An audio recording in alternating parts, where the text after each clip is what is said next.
amis, c'est Jojo, j'espère que vous allez bien. Aujourd'hui, je vous présente mon nouveau char, ma nouvelle voiture. Et là, je vois déjà les petits commentaires. Non, je n'ai pas été payé.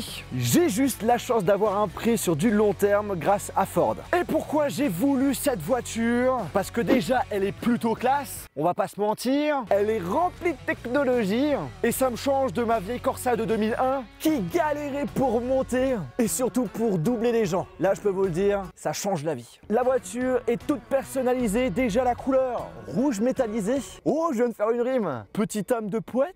Pourquoi rouge? Parce que ça a de la gueule. Les jantes sont également personnalisées. Bon là, elles sont pas très propres, mais ça reste magnifique. Chose que tu n'as pas sur ta voiture, un coffre ma gueule. Et ouais, sur chaque porte, on a le droit à une petite protection assez sympathique lorsqu'on ouvre la porte qui permet tout simplement d'éviter d'abîmer la porte lorsqu'on la tape sur un mur ou sur une voiture par exemple. Excellent, excellent, excellent. Regardez-moi ça. La rapidité, on pourrait faire ça toute la journée.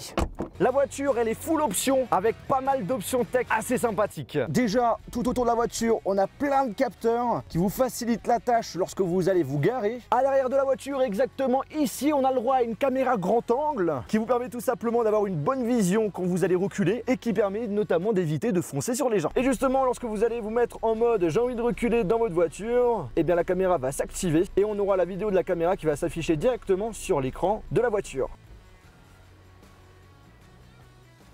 Tada! Après, si vous avez la flemme de vous garer, pas de souci, puisque cette voiture est équipée d'une fonction qui permet de garer la voiture toute seule. Elle peut donc être autonome. Par contre là, je vais pas vous mentir, je n'ai pas du tout testé cette fonctionnalité, ça sera plus tard. À l'intérieur de la voiture, on a le droit à 6 haut-parleurs proposant une qualité de son oufissime. Moi je vous le dis, les boîtes de nuit n'ont qu'à se rhabiller. Pourquoi je dis ça? Autre truc cool, j'ai pas besoin de rentrer la clé dans quelque chose, j'ai juste à avoir la clé sur moi ou dans la voiture et j'appuie sur le petit bouton start et ça allume la voiture. Alors certes, c'est pas la seule voiture qui fait ça, mais ma vieille Corsa ne le fait pas, donc je suis content. Mais là franchement, les amis, le truc le plus intéressant, et j'en parlerai plus en détail dans d'autres vidéos, c'est que cette voiture est équipée de 3 systèmes. Le système de Ford, le système CarPlay de chez Apple, ainsi que le système Android Auto de chez Google. Le tout, ça s'appelle Sync 3, vous prononcez comme vous le souhaitez. En gros, vous prenez votre câble USB. Oui, il y a des ports USB dans la voiture. Je vous l'avais dit qu'elle était plutôt high-tech la voiture. Je branche le smartphone à la voiture. Il va reconnaître automatiquement le système d'exploitation du téléphone. Donc si c'est un iPhone, bim, ça sera CarPlay qui va s'afficher. Et si vous avez un téléphone Android, bah ça sera le système Android Auto qui va s'activer. Alors je suis content d'avoir ces deux OS directement dans la voiture, comme ça je vais pouvoir prendre bien mon temps pour tester cela et vous en parler plus en détail dans une future vidéo. Est-ce que ça vaut le coup? Comment ça marche? Est-ce que ça marche bien? Quelles sont les fonctionnalités? On verra ça plus tard. Oh, ça veut dire que j'ai une nouvelle vidéo à sortir. N'oubliez pas d'activer la petite cloche pour être notifié à chaque fois que je sors une nouvelle vidéo. Cette voiture, du coup, c'est la Focus ST-Line. Une voiture aux allures sportives à la fois à l'extérieur et également à l'intérieur. Comme vous avez pu le voir, il y a pas mal d'options. Et en plus de cela, elle consomme pas trop. Et c'est ça qui est intéressant. Le moteur, pour les jolis experts, c'est un 150 chevaux. J'aurais pu le prendre plus puissant, mais pour mon utilisation, ça suffit amplement. Surtout que j'ai pas envie d'avoir une grosse consommation. Là, on est sur du 7 litres au 100, ce qui est plutôt raisonnable pour ce type de voiture. Changement par rapport à ma vieille Corsa. Là, cette fois-ci, c'est une boîte automatique. Et on a un mode sport bien pratique lorsque vous souhaitez doubler les gens. Je peux vous le dire que c'est très efficace. Bon, alors là, les amis, on est sur une autoroute allemande. Et dans certaines de ces autoroutes, on a la possibilité de rouler à la vitesse que l'on souhaite. Il n'y a pas de limite. Du coup, on va un petit peu en profiter. Allez, on va appuyer sur le champignon.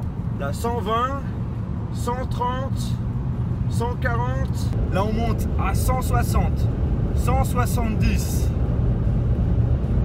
180. Allez, maintenant, il faut qu'on s'arrête. C'est 120. Voilà, donc j'ai fait un petit 180 km/h sans problème, sans trop de difficultés. Ça fait pas trop de bruit comme vous avez pu l'entendre et ça monte hyper rapidement. Après, bien entendu, c'est pas une voiture de course, il y a plus rapide.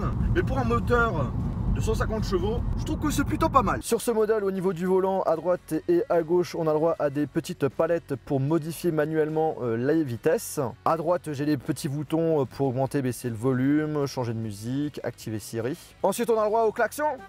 Toujours utile, surtout quand il y a des cons. Après, j'ai aussi tout ce qui touche au régulateur de vitesse. Cette voiture, j'ai roulé avec pendant pas mal de temps puisque j'ai fait déjà 5000 km. Je peux vous le dire, hyper confortable même pendant des longs trajets. Quand vous appuyez sur champignon, je peux vous le dire que ça va vite. Bien entendu, il y a bien plus rapide. Par contre, par rapport à ma vieille Corsa, je peux vous le dire que c'est du haut level. Vous le savez les amis, depuis le début de la chaîne YouTube, je suis totalement franc avec vous. Donc du coup, on finit cette vidéo en parlant du partenariat avec Ford. En gros, Ford me propose de me prêter n'importe quel type de leur voiture. J'ai même la possibilité de choisir les options, les couleurs. Et en gros, en échange de cela, je leur offre de la visibilité. Et en fait, c'est tout simplement un échange de bons procédés parce que pour ceux qui ne savent pas, j'utilise souvent la voiture pour mes déplacements professionnels. Et en plus de cela, ça me permet de créer du contenu supplémentaire intéressant sur ma chaîne YouTube. Donc que du positif. Eh bien écoutez les amis, j'espère que cette vidéo vous a plu. Si c'est le cas, on lâche un gros pouce bleu. N'hésitez pas à me suivre sur ma chaîne YouTube pour suivre mon aventure. Et puis, je vous dis au revoir. Salut!